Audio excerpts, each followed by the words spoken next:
ଆଜି ହେଉଛି 79ତମ ସ୍ୱାଧୀନତା ଦିବସ। ହେଲେ ପ୍ରକୃତରେ ଗୋଟେ କଥା କହିବେ ଆପଣମାନେ, କ'ଣ ଆମେ ପ୍ରକୃତରେ ସ୍ୱାଧୀନ ହେଇଛନ୍ତି?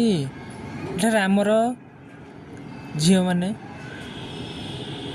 ସ୍ୱାଧୀନତା ପାଇଛନ୍ତି? କୁହନ୍ତୁ ଆପଣମାନେ। ପ୍ରତ୍ୟେକ କ୍ଷେତ୍ରରେ, କିଛି ସରକାରୀ କ୍ଷେତ୍ରରେ ଆପଣମାନେ ଚାକିରି କରିବାକୁ ଗଲେ ସେଠି ବହୁତ ପ୍ରକାର ଲାଞ୍ଚ ଦେବାକୁ ପଡ଼େ, ବହୁତ କିଛି ଆମେ ପ୍ରକୃତରେ କ'ଣ ସ୍ୱାଧୀନ ହେଇଛେ? 79 ବର୍ଷ ହେଇଗଲାଣି, 79 ଇୟର ହେଇଗଲାଣି, କିନ୍ତୁ ଆମେ ସ୍ୱାଧୀନ ହେଇଛେ?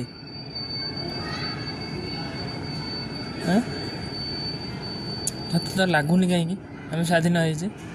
ସ୍ୱାଧୀନ ହେଇଥାନ୍ତେ ଯଦି ଆଜି ଏଭଳି ପରିସ୍ଥିତି ହେଇନଥାନ୍ତା ଆମ ଭାରତର।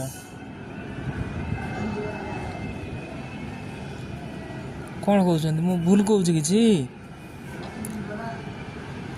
ଠିକ୍ ଅଛି, ଯଦି ଭୁଲ କହୁଛି ଆପଣମାନେ କୁହନ୍ତୁ, କମେଣ୍ଟରେ କୁହନ୍ତୁ।